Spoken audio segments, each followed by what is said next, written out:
We are going to start with first question, and remember, as I told you, 10 questions per topic. So total roughly 300 questions हमको करने हैं इसमें.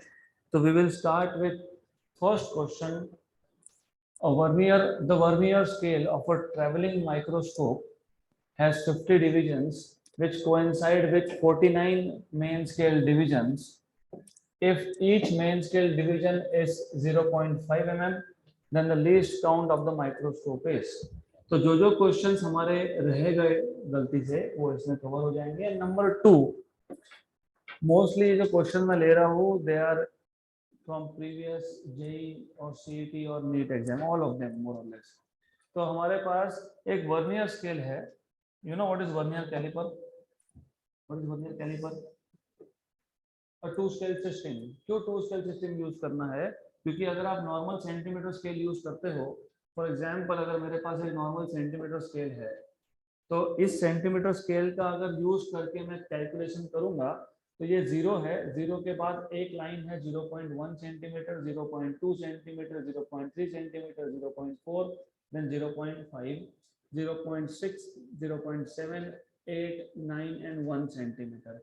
तो 0 से 1 centimetre के बीच में एग्जैक्टली बीच में एक लाइन है, दैट इज 0.5. यहाँ पे 0 और 0.5 के बीच में 4 लाइन है, ईच करस्पॉन्ड्स टू 0.1 सेंटीमीटर. तो इसका मतलब ये होता है कि इस इंस्ट्रूमेंट का लीस्ट काउंट है 0.1 सेंटीमीटर. लीस्ट काउंट मतलब minimum measurement that you can make using an instrument. कोई भी एक इंस्ट्रूमेंट यूज करके जो स्मॉलेस्ट मेजरमेंट आप कर सकते हो, that is called as least count. तो इसका लीस्ट काउंट कितना? 0.1 सेंटीमीटर. मतलब ये यूज करोगे तो आपको रीडिंग ऐसा ही मिलेगा. फॉर एग्जांपल 1.2, 1.3, 1.4, 1.2 और 1.3 के बीच में आप कुछ मेजर नहीं कर सकते. फॉर एग्जांपल मेरे पास एक पॉइंट है ए और दूसरा पॉइंट है B. What is the distance between A and B? आपने स्केल उठाया, ऐसा लगा दिया स्केल. इमेजिन यहाँ पे आ गया 1.2 और यहाँ पे आ गया नेक्स्ट डिवीजन 1.3. तो you cannot accurately measure with the help of centimeter scale. और आपको और एक चीज पता होनी चाहिए, इंस्ट्रूमेंट का जितना लीस्ट काउंट होता है उतना ही एरर होता है. तो error is nothing but least count of the instrument. तो अगर मैं रीडिंग लिख रहा हूँ, मैं कोई भी रीडिंग लिखता हूँ, इफ आई राइट डाउन 1.4, तो एक्यूरेसी भी 0.1 सेंटीमीटर का है और एरर भी 0.1 सेंटीमीटर का है. इफ आई राइट डाउन 1.41, तो एक्यूरेसी 0.01 सेंटीमीटर है और एरर भी 0.01 सेंटीमीटर है. Now the question here is 1.41 तक जाएंगे कैसे? तो सिंगल स्केल सिस्टम तो वर्क नहीं करता, यहाँ पे टू स्केल सिस्टम यूज करना पड़ेगा. You will have to use two scales. इसको हम बोलते हैं वर्नियर कैलिपर. तो वर्नियर कैलिपर पे हमारे पास दो स्केल होते हैं. एक होता है main scale, one is called as main scale, और इसके ऊपर एक दूसरा स्केल होता है sliding, which is called as vernier scale. You have another scale which is on top of it, और ये जो है ये स्लाइडिंग स्केल होता है, so that is called as vernier scale. Vernier scale पे you will find some number of lines, 50 या 100 जितने भी होंगे. तो you will find some divisions here, right. और मेन स्केल तो मैंने बता ही दिया, मेन स्केल ऑलरेडी ड्रॉ करके रखा है. ये है मेन स्केल. ये जो है ये छोटा स्केल है वर्नियर स्केल. अब क्योंकि दो स्केल है, अब पहले क्वेश्चन में तो इतना डेप्थ चाहिए नहीं, लेकिन समझ लो दो स्केल है तो एक स्केल शो के लिए नहीं है, दोनों यूज करना है.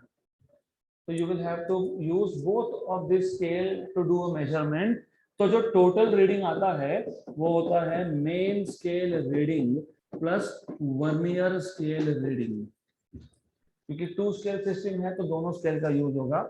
Main scale reading plus vernier scale reading.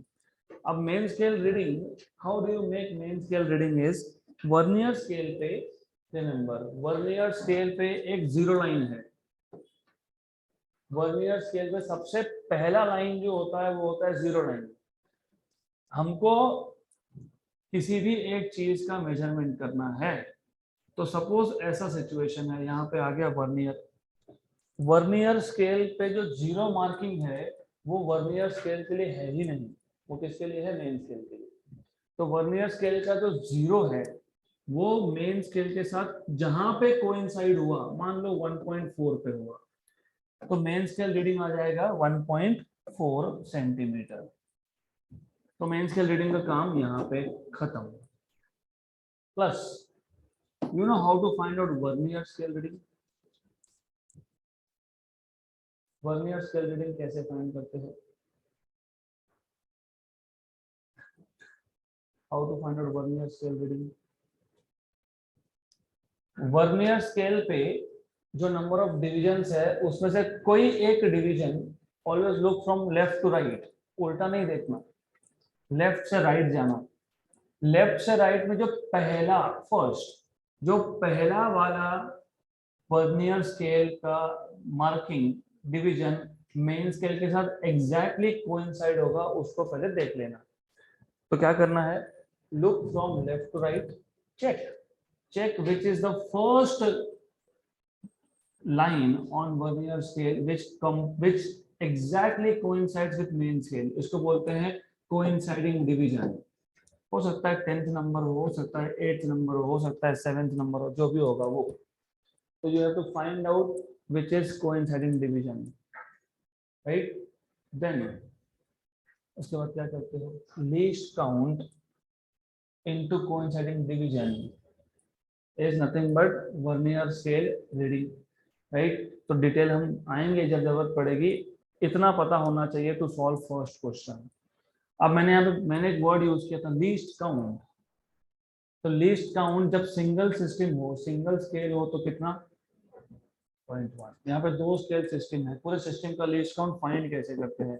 तो पूरे सिस्टम का लीस्ट काउंट फाइंड करने के लिए देयर इज अ फॉर्मूला, इसको बोलते हो 1 main scale division minus 1 vernier scale division. 1 main scale division मतलब मेन स्केल डिवीजन का, मेन स्केल का least count, minus 1 vernier scale division मतलब वर्नियर स्केल का लीस्ट काउंट। तो बहुत सारे बुक्स में ऐसा लिख के रखा है जिसकी अब्सोल्युटली जरूरत नहीं है। 6 स्टेप में करके रखा है, जब आंसर 2 स्टेप में होता है। तो इसका सिंपल सा formula you should no. Least count का फॉर्मूला होता है smallest division on main scale, smallest division on main scale divided by total number of divisions on vernier scale, total number of divisions on vernier scale। अब question अगर पढ़ोगे, the vernier scale of a traveling microscope has 50 divisions, so how many divisions are there? Total 50, right? Which coincides with 49 main scale divisions। ये हमारे काम का ही नहीं है basically. If each main scale division is 0.5 mm, each main scale division is 0.5 mm, मतलब smallest division on main scale is 0.5 mm, तो 0.5 mm, right?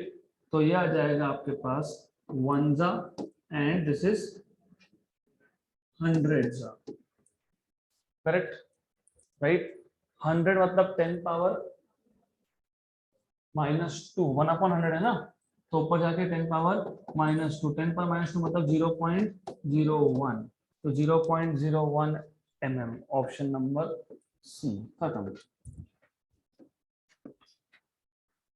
Let us move to next question. The dimensions of half epsilon 0 e square, where epsilon 0 is permittivity of free space and e is electric field is। तो अब ये question दो तरीके से solve होता है। एक है बहुत ज्यादा लंबा मेथड, क्योंकि एप्सिलॉन 0 का डायमेंशन फाइंड करोगे, कहाँ से करोगे? F equal to 1/4 pi epsilon 0 Q1 Q2 by R square, right? फिर E क्या होता है? Electric field. फिर इलेक्ट्रिक फील्ड के डायमेंशन फाइंड करोगे which is 4/4, electric field is F/Q, याद होगा तो, राइट? फिर एप्सिलॉन 0 के डायमेंशंस और E के डायमेंशंस सब्स्टिट्यूट करोगे, E के डायमेंशंस का स्क्वायर करोगे। तो what I am telling you is 1/4 pi epsilon 0 Q1 Q2 by R square, ये होता है फोर्स।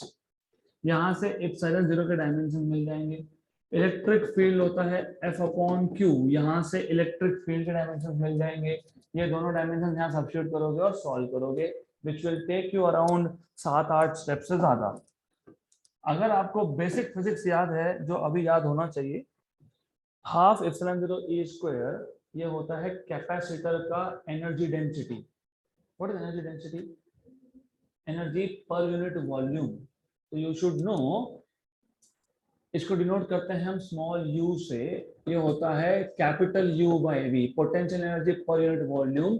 ये होता है हाफ एप्सिलॉन E स्क्वायर। तो अगर आपको इलेक्ट्रोस्टैटिक्स याद है तो आपको इमीडिएटली समझ में आ गया कि why should I be finding out dimensions of epsilon 0 and electric field, energy upon volume. अगर आपको एनर्जी के डायमेंशंस नहीं पता तो आपको ये पता होना चाहिए एनर्जी का कोई भी formula, any formula, kinetic energy का फॉर्मूला, पोटेंशियल एनर्जी का फॉर्मूला, जिसका चाहिए उसका। Do you remember what is kinetic energy? Half mv square. Half तो नंबर है, नंबर तो डायमेंशन लेस होता है। m मतलब मास है, मास मतलब m⁻⁴ v वेलोसिटी है, वेलोसिटी इज L1 t - 1 उसका स्क्वायर। तो m1 L2 t - 2 ये हो गया आपके पास एनर्जी के डायमेंशंस। और हाफ एप्सिलॉन 0 ई स्क्वायर ये एनर्जी अपॉन वॉल्यूम है, ये वॉल्यूम है।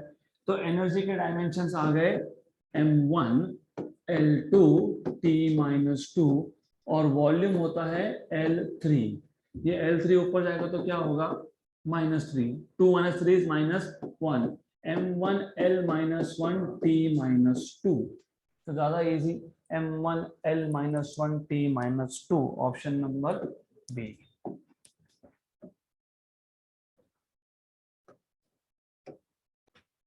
Next question, the density of a material in SI unit is 128 kilogram per meter cube in certain units in which the units of length is 25 centimeter and the unit of mass is 50 gram. The numerical value of density of the material is. आपको पता होगा, for example मैं water का case लेता हूँ। CGS में water का density होता है 1 किलोग्राम पर सेंटीमीटर क्यूब, किलोग्राम ना, 1 ग्राम पर सेंटीमीटर क्यूब। इसी को आप बोलते हो 1 किलोग्राम। अगर किलोग्राम में कन्वर्ट करोगे तो कैसे करते हो?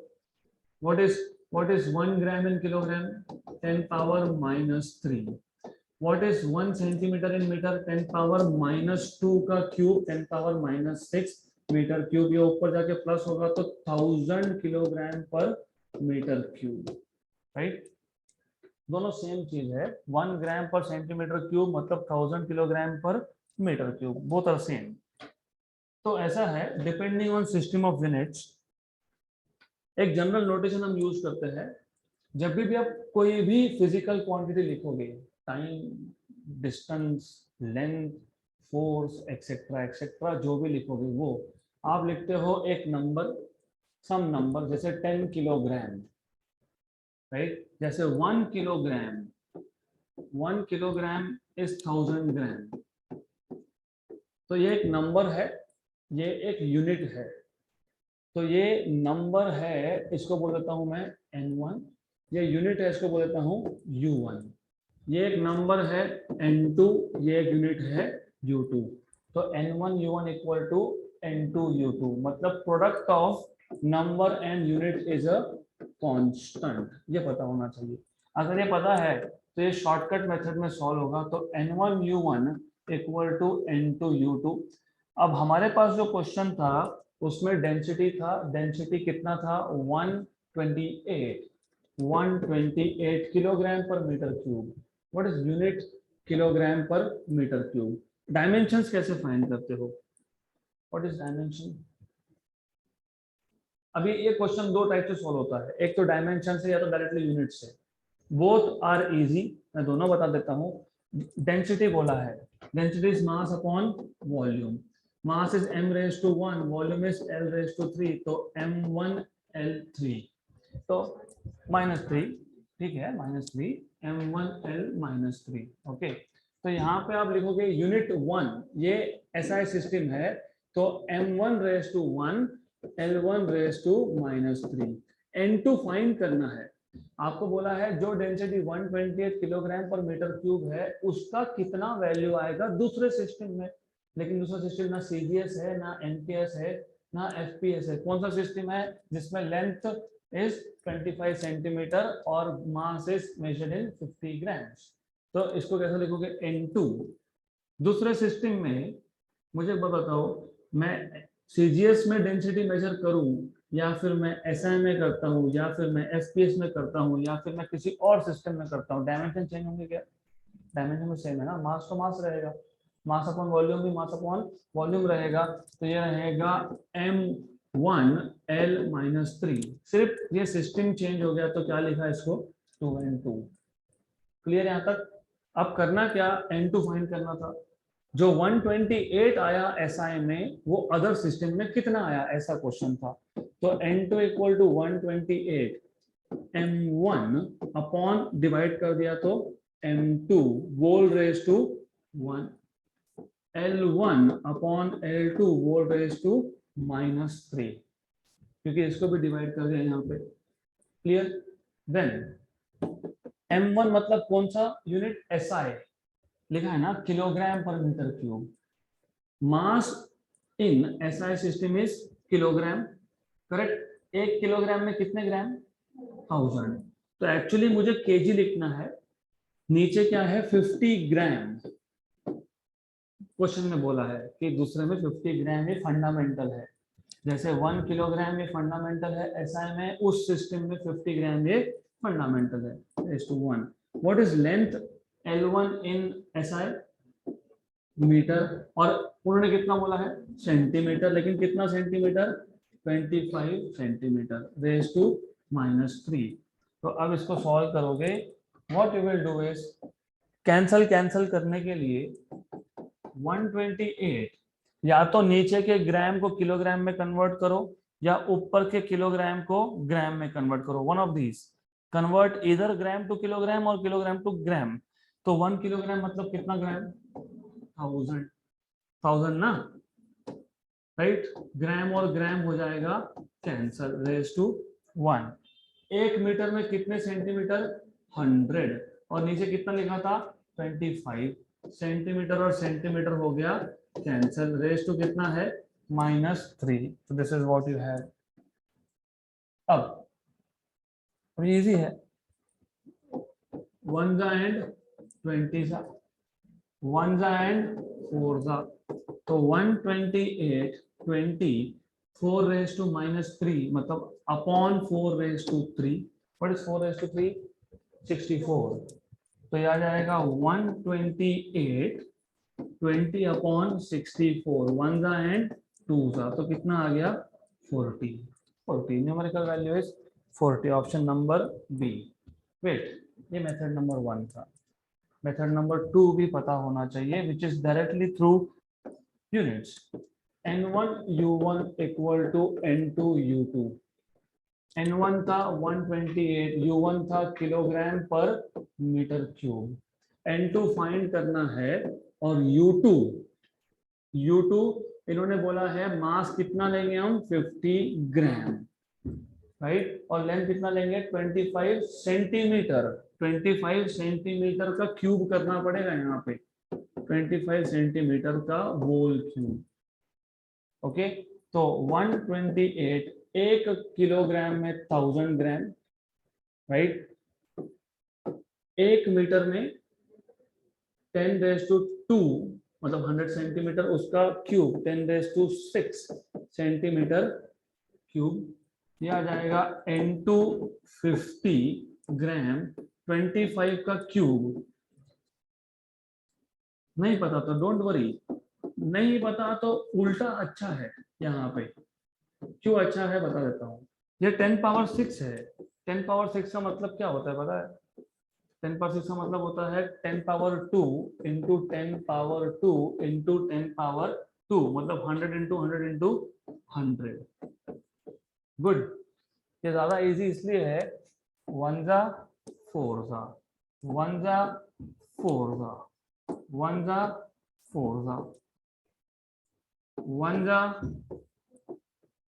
20, correct, clear. 4 into 4 into 4 is 64. 1 जा 2, 40 ग्राम सेंटीमीटर क्यूब कैंसल, तो N2 आ गया 40। तो ऐसा भी कर सकते हो, डायरेक्टली यूनिट सब्स्टिट्यूट करके भी हो सकता है, या फिर अगर आपको डायमेंशनली करना है तो ऐसा भी कर सकते हो, विच एवर यू वांट।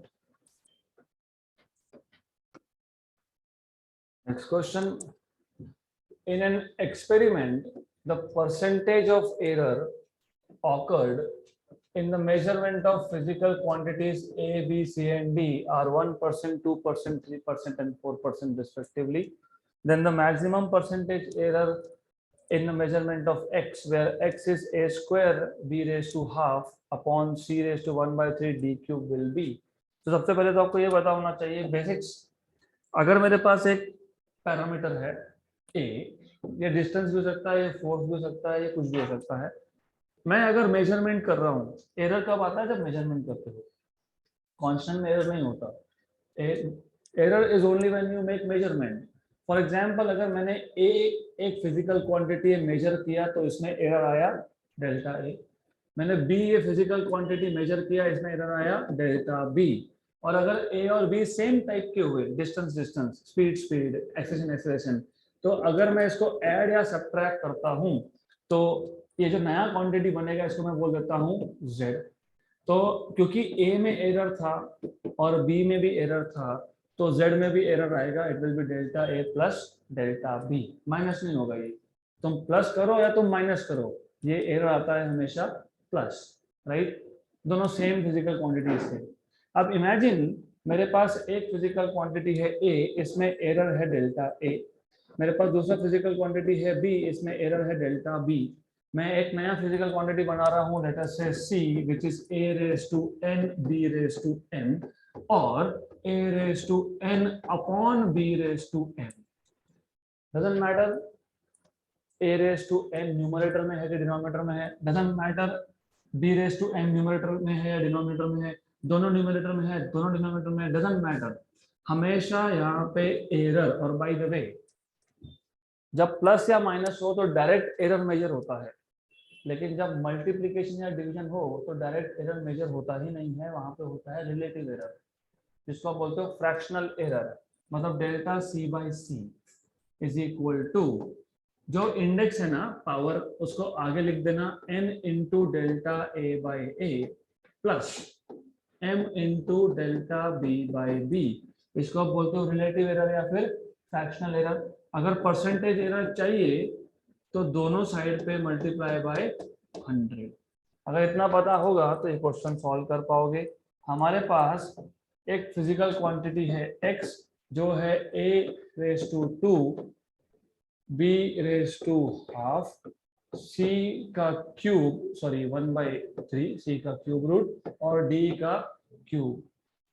आपको परसेंटेज एरर इन a 1 बोला है, b में 2 बोला है, c में 3 बोला है और d में 4 बोला है। आपको पूछा है x में परसेंटेज एरर कितना। एक्चुअली ओरल क्वेश्चन है ये, लेकिन मैं लिख के बता देता हूँ। Delta x by x into 100 will be 2 into delta a by a into 100 plus half into delta b by b into 100 plus 1/3 into delta c by c into 100 plus 3 into delta d by d into 100, right.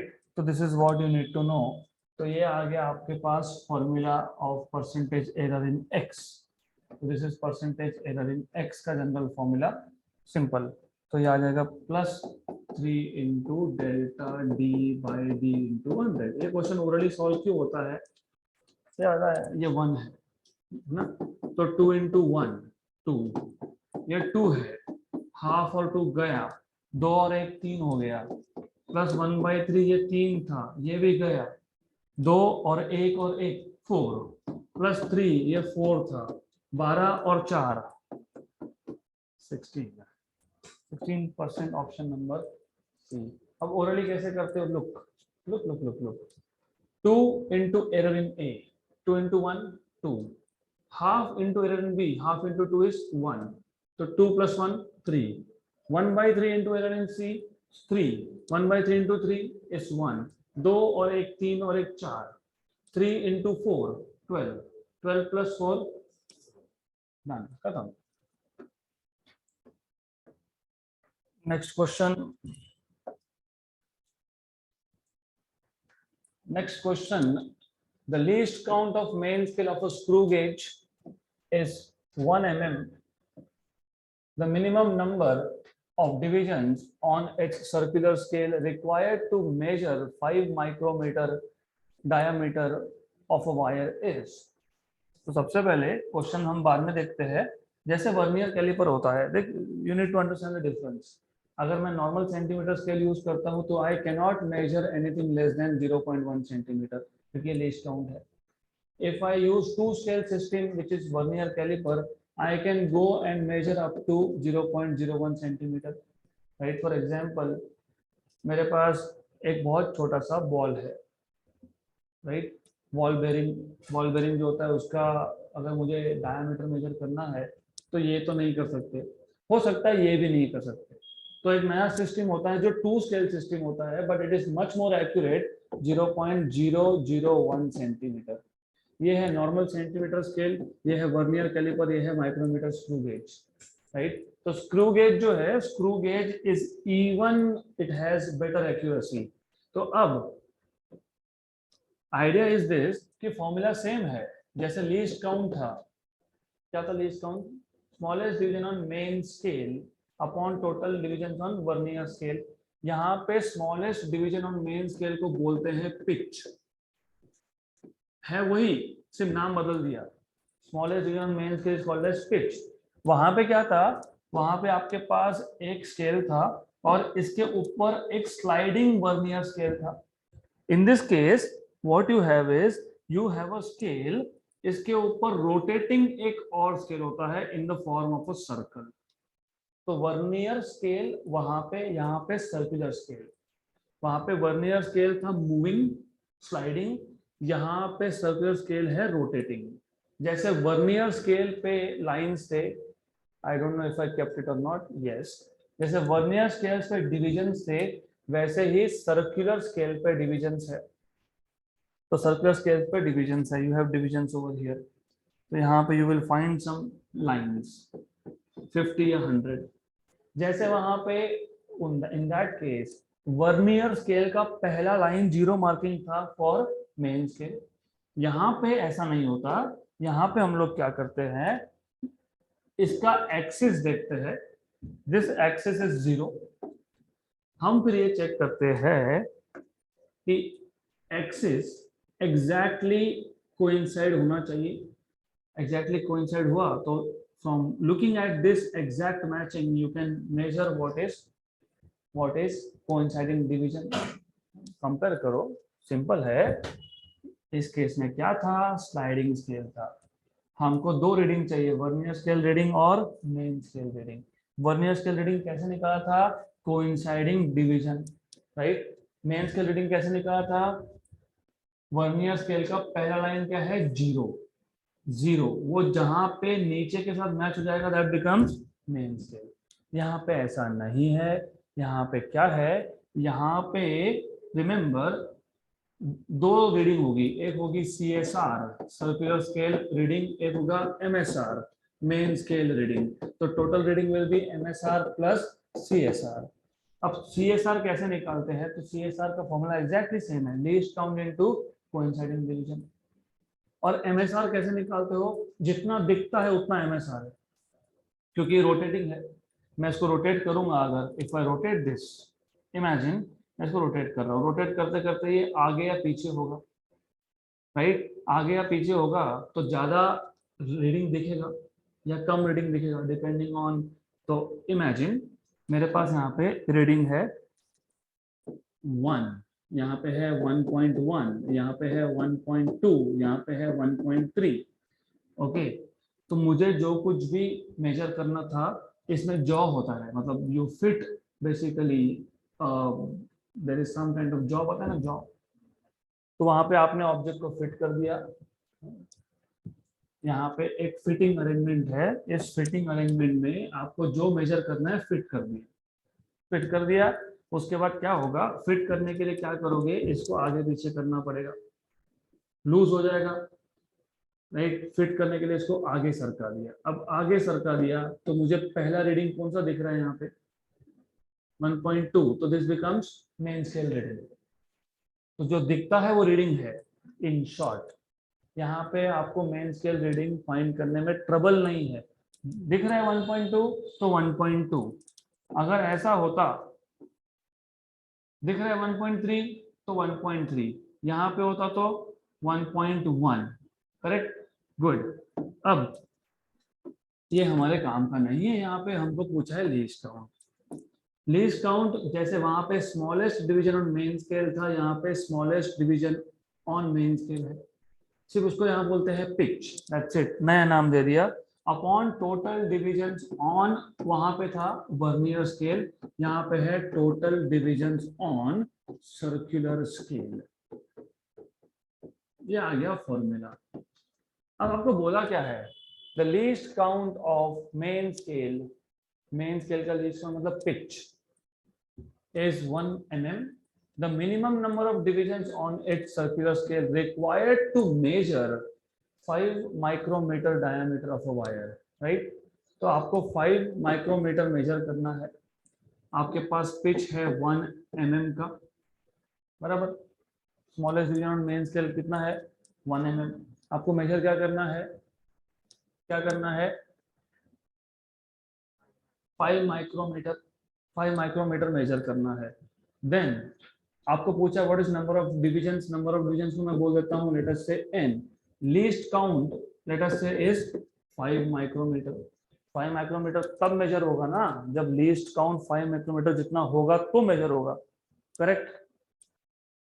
मैंने पहले बता दिया इसलिए, I told you कि मुझे centimetre scale use करना है, तो जीरो के बाद क्या आएगा, तो मुझे अगर 0.1 सेंटीमीटर मेजर करना है तो लीस्ट काउंट कितना चाहिए, हाँ, तो मुझे कितना मेजर करना है, 5 माइक्रोमीटर, तो लीस्ट काउंट कम से कम कितना होना चाहिए, 5 माइक्रोमीटर। तो पहले क्वेश्चन समझ लो, आपको जब बोला ना कि हमको 5 माइक्रोमीटर मेजर करना है तो 5 माइक्रोमीटर कम से कम लीस्ट काउंट होना चाहिए। तो लीस्ट काउंट की वैल्यू क्या ले ली, 5 micrometre. What is 5 micro, 10 power minus 6। What is 1 milli, 10 power minus 3 n. N find करना था, तो n इक्वल टू ये 10 पावर माइनस 3, ये 10 पावर माइनस 6 नीचे जाएगा, उस वहां से ऊपर आएगा, तो 10 power plus 6 upon 5, correct. Then what you can do here is simple. What is 10 power minus 3 plus 6, 1000, 1000 by 5 कितना होता है, 200। तो दिस इज 1000, 1000 by 5 होता है 200, तो कितने डिवीजन चाहिए, 200, 200 ऑप्शन नंबर।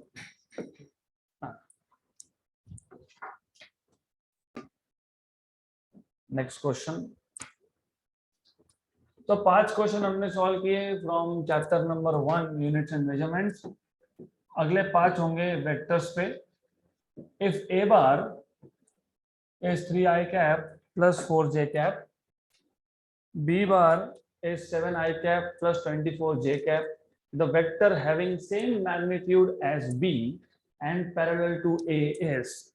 तो पहले सबसे पहले ये बताओ, आप जब a bar equal to b bar लिखते हो तो इसका मतलब क्या होता है, both the vectors are equal in magnitude and direction is also same। मैंने अगर ऐसा लिखा तो इसका मतलब क्या होता है, डायरेक्शन सेम है लेकिन मैग्नीट्यूड अलग है। हमको पूछा है, हमको बताया है हमारे पास एक वेक्टर है ए बार, दूसरा वेक्टर है बी बार, नया वेक्टर बनाओ सी बार, सच दैट इसका मैग्नीट्यूड होना चाहिए इक्वल टू बी। तो मैग्नीट्यूड के लिए मैंने क्या लिख दिया, बी, एंड डायरेक्शन होना चाहिए किसका, ए का, पैरेलल टू ए बार मतलब direction of A. How do you give direction using a vector? Cap, someone said cap.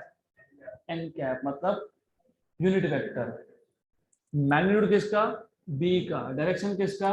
a का. a cap b, right?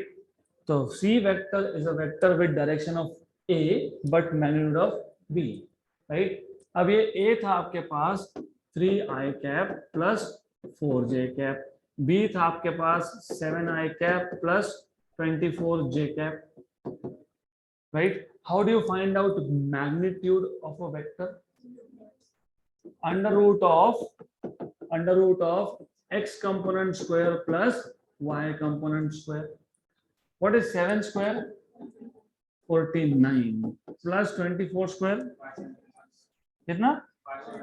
576 plus 49 is, that is 25, correct? Then ये आपको मिल गया magnitude of b. आपको और क्या चाहिए? a cap. How do you find out a cap? मैंने कल बताया था या परसों बताया था, a vector divided by its own magnitude. तो हमारे पास एक वेक्टर है जिसको हमने उसी के मैग्नीट्यूड से डिवाइड कर दिया, वो देता है आपको यूनिट वेक्टर. तो a vector a bar divided by its own magnitude, right? तो a cap is a bar bye magnitude of a और ये है मैग्नीट्यूड ऑफ b. अब मैग्नीट्यूड को लिखने के लिए या तो b के ऊपर वेक्टर मत लिखो, या फिर b के ऊपर वेक्टर लिख रहे हो तो पुट मॉड. तो मैं नोटेशन सेम कर दूंगा, नोटेशन सेम कर दिए, right? What is magnitude of a? 5 under root of 3 square plus 4 square. तो a is under root of 3 square plus 4 square, 9 plus 16 मतलब root of 25, that is equal to 5. तो a bar is 3i cap plus 4j cap plus 4j cap और a की value कितनी है? 5. b की value कितनी है? 25. 1 जा एंड 5 जा, 5 3 जा 15i cap plus 20j cap. ऐसा आंसर होना चाहिए. Option number D, 15i cap plus 20j cap. Next question. If a bar is 2i cap plus 4j cap minus 5k cap, the direction of cosines, इसको direction of cosines या फिर direction cosines भी बोलते हैं, of the vector a bar r. अभी direction cosines मतलब क्या? For example हमारे पास ये x एक्सिस है, यहाँ पे y एक्सिस है, यहाँ पे z एक्सिस है. ये है आपके पास x मतलब डायरेक्शन इज i कैप, ये है y मतलब डायरेक्शन इज j कैप, ये है z मतलब direction is k cap. If I have a 3 dimensional vector, मेरे पास एक 3 डायमेंशनल वेक्टर है, let's say this is a 3 dimensional vector, some vector, जो नाम देना है वो दो, r बार. r बार ने x एक्सिस के साथ जो एंगल बनाया इसको हम बोलते हैं अल्फा. इसने y एक्सिस के साथ जो एंगल बनाया इसको बोलते हैं बीटा, और इसने जो z एक्सिस के साथ एंगल बनाया इसको बोलते हैं delta, right? Alpha, beta and delta. Gamma भी यूज किया है कुछ बुक्स में, डजंट मैटर, गामा भी यूज कर सकते हो. कुछ books to books notation very होता है, तो some books will use alpha beta delta, some will use alpha beta gamma, कोई फर्क नहीं पड़ता. देन डायरेक्शन कोसाइन, डायरेक्शन कभी भी एंगल देता है.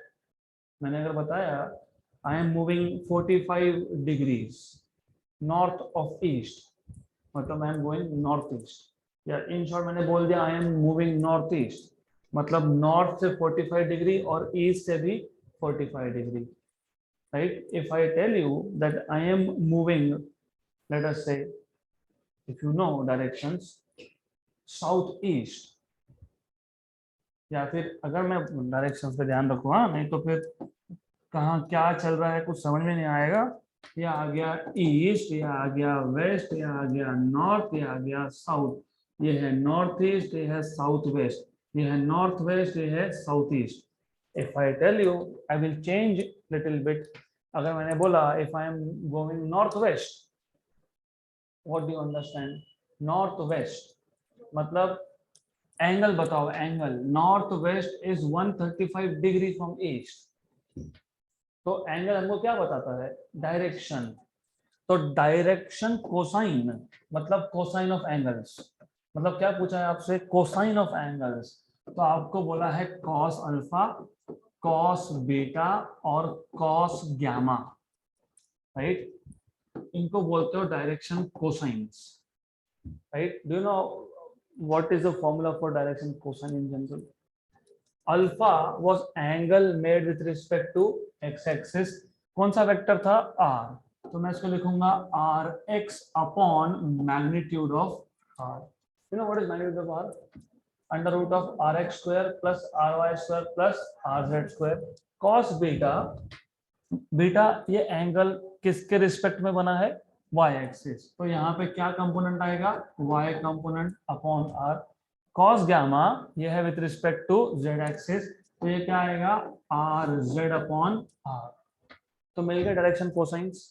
तो x component upon magnitude of vector is cos alpha, y component upon magnitude of vector is cos beta, and z component upon magnitude is cos gamma. Going back here, हमारे पास एक vector है a bar which is 2 4 minus 5. a bar is 2 4 minus 5. x component is 2, y is 4 and z is minus 5. Correct? तो इसका magnitude आ जाएगा आपके पास under root of 2 square plus 4 square minus 5 का स्क्वायर। पता है माइनस 5 का स्क्वायर प्लस होता है, मेरी आदत है लिखने की, मैं वैसे ही लिखूंगा। नहीं तो क्या होता है, जब मैं कॉस गामा फाइंड करूंगा ना, तो आर जेड मतलब यहाँ पे ए जेड वो नेगेटिव है, माइनस है, माइनस है ना, माइनस, तो वो रह जाएगा गलती से। That is why question solve ही नहीं करना पड़ता है हमको। तो everything is important, even habits of writing. -5 लिखा तो समझ में आ गया ये माइनस, इधर माइनस, इधर माइनस, तो एक ही माइनस है, कहाँ कुछ और है क्या? देन फिर भी चेक कर लेते हैं एक बार just for surety. 2 square 4, 16 plus 4 20, 20 plus 25 45, खत्म। तो A X upon A that is cos alpha, तो ये आ जाएगा आपके पास कॉस अल्फा, आपको मिल जाएगा A X upon A. A X कितना? 2, तो A X is 2 upon root 45। Cos beta will be ay upon a which is 4 upon root 45, and cos gamma will be az upon a which is minus 5 upon root 45. यही answer आएगा, option number A.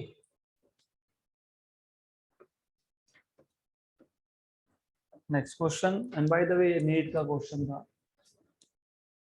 Next question, if vectors P, Q and R have magnitudes 5, 12, 13 units and P bar plus Q bar is equal to R bar. The angle between Q bar and R bar is joke.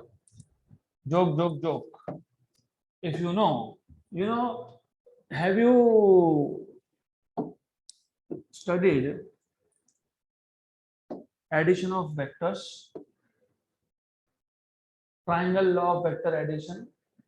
जहां पे एक vector खत्म हुआ वहां से अगर दूसरा vector start होता है तो resultant vector starts from tail of first and ends at head of second.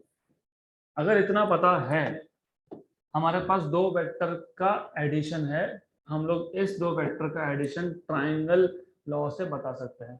अब क्वेश्चन ये आता है कि मैंने ये 90 डिग्री क्यों दिखाया? जरूरी नहीं है ना दो वेक्टर 90 डिग्री पे होंगे।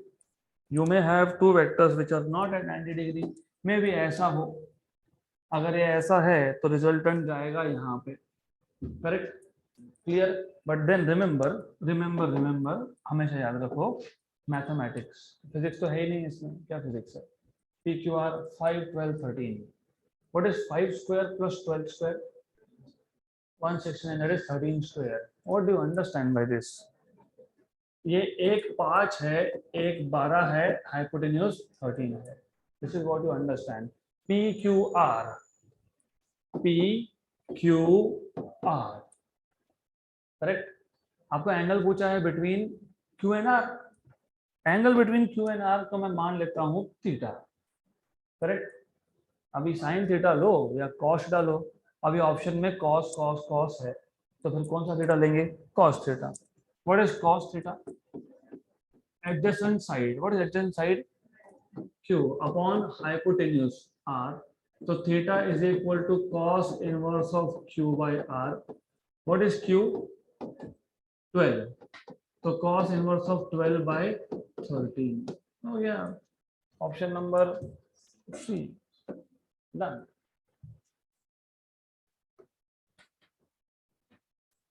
Next question, if a vector 2i cap plus 3j cap plus 8k cap is perpendicular to 4i cap minus 4j cap minus 4i cap plus alpha k cap, then the value of alpha is। तो सबसे पहले पता होना चाहिए, अगर मेरे पास दो vector है, मैं इसको नाम दे देता हूँ, मैं बोल देता हूँ ए बार कितना है 2 3 8, 2i cap plus 3j cap plus 8k cap. दूसरा वेक्टर है बी बार क्या है 4j कैप है, j कैप जानबूझ के लिखते हैं ऐसा, so that you make a mistake while calculating, j cap 4j cap minus 4i cap plus alpha k cap। तो ध्यान रखना, घाई में ये गलती हो सकती है, that is why they intentionally write this।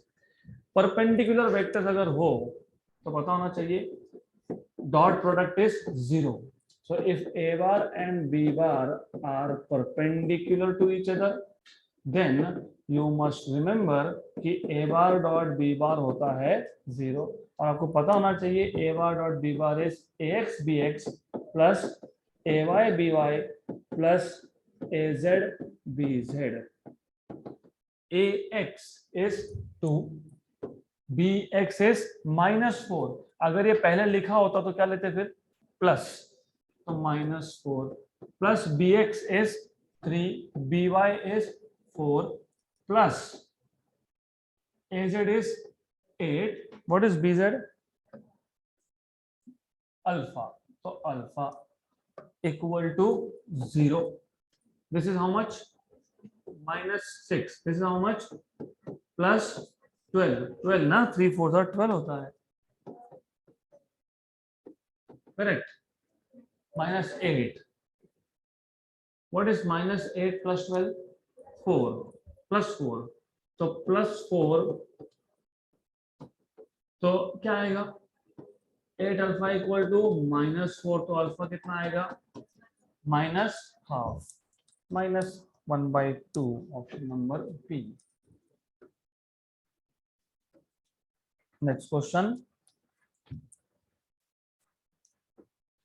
find a vector x bar which is perpendicular to both a bar and b bar, perpendicular to both a bar and b bar, but has magnitude equal to b bar। Rule, interchange coefficient of I cap and j cap and change sign of one of the vectors। छोड़ दो ये, doesn't matter, ये आखिरी statement हमको नहीं use करना।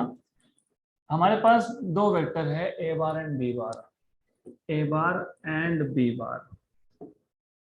आपको पता होना चाहिए ऐसा वेक्टर जो a bar और b bar को परपेंडिकुलर है, that is a vector which is perpendicular to both a bar and b bar, मतलब it is perpendicular to the plane containing a bar and b bar, तो वो यहाँ पे आएगा, right. तो ये आता है क्रॉस प्रोडक्ट से, तो you must know x bar equal to a bar cross b bar। तो cross product of two vectors is a new vector which is perpendicular to the plane containing a bar and b bar, ये पता होना चाहिए। आगे पूछा है find a vector x bar which is perpendicular to both a bar and b bar but has the magnitude of b bar। perpendicular to both a bar and b bar, ये आ गया perpendicular to the both, लेकिन हमें इसका सिर्फ direction चाहिए। x बार का direction क्या होना चाहिए, perpendicular to perpendicular to perpendicular to A and B. So how can you find out direction? Unit vector कैसे फाइंड करोगे? कैसे फाइंड करते हैं? A vector divided by its own magnitude. मैं वापस बता रहा हूँ, x बार a और b को परपेंडिकुलर चाहिए, मतलब a और b से हमको सिर्फ डायरेक्शन चाहिए. तो a bar cross b bar का डायरेक्शन चाहिए. डायरेक्शन कैसे निकालते हो? A vector divided by its own magnitude. तो a बार क्रॉस b बार कर लिया. हमको a बार क्रॉस b बार चाहिए था क्या? नहीं, हमको क्या चाहिए था? डायरेक्शन. तो a बार क्रॉस b बार के मैग्नीट्यूड से डिवाइड कर लो, ये मिल जाएगा डायरेक्शन. इसको मैं बोल दूंगा n कैप. तो n cap is a unit vector which is perpendicular to a bar and b bar. तो a bar cross b bar upon mod of a bar cross b bar is n cap. हमें जो नया vector चाहिए x बार, condition क्या थी? It should have magnitude of b. तो magnitude of b but direction n cap, right? Magnitude of b but direction perpendicular to a and b. Direction perpendicular to a and b निकालना है तो a bar cross b bar करो divided by magnitude of a bar cross b bar. तो a bar cross b bar find कैसे करते हैं? अब a bar cross b bar find करने के लिए a बार चाहिए और b बार चाहिए. वो तो प्रिंट हुआ नहीं है, तो मैं बता देता हूँ. That is not printed in the question. तो a बार है 3 minus 2 1, 3 minus 2 1, और b बार है 4 3 minus 2, 4 3 minus 2, right? Clear?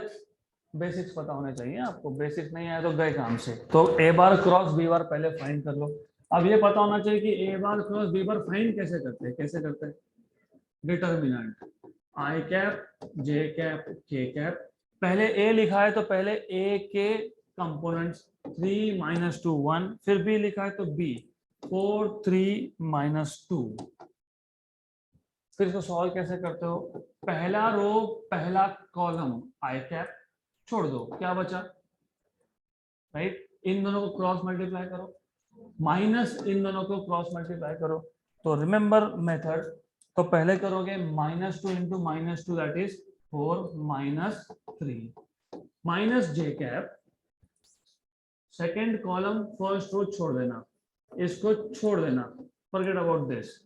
3 minus 2 -6 -4 -6 -4.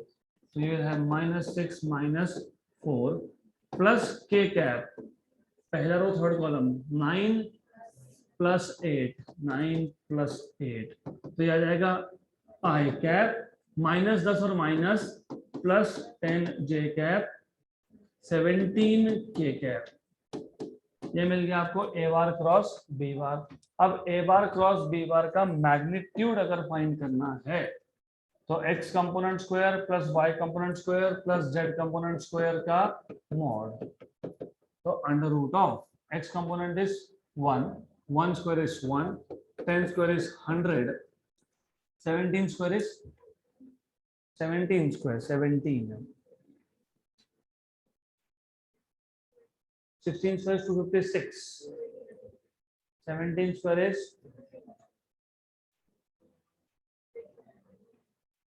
7 into 7 49 होता है. 289 ना? Yes. 289 plus 1 290 plus 100 390 yes correct. ये आ गया. अब n cap is a bar cross b bar, a bar cross b bar upon mod of a bar cross b bar into magnitude of b. b का magnitude find कर लेते हैं यहाँ से. b का मैग्नीट्यूड आएगा अंडर रूट ऑफ 4 स्क्वायर मतलब 16 plus 3 square मतलब 9, 16 प्लस 9 25 प्लस 4 कितना 29. Root of 29, root of 29. तो इन दोनों में से एक ऑप्शन नंबर सी, क्योंकि ये प्लस प्लस, तो you will have here mod of b. तो a bar cross B bar था आपके पास, अभी भी फाइंड किया आपने, आई 10 मतलब 1 10 17 आई cap plus 10 j cap plus 17 के कैप। ए बार क्रॉस बी बार का मॉड था रूट ऑफ 390 और बी का था रूट ऑफ 29, तो root 29 by root 30 i cap plus 10 j cap plus 17 k cap. Done. So that's it for today.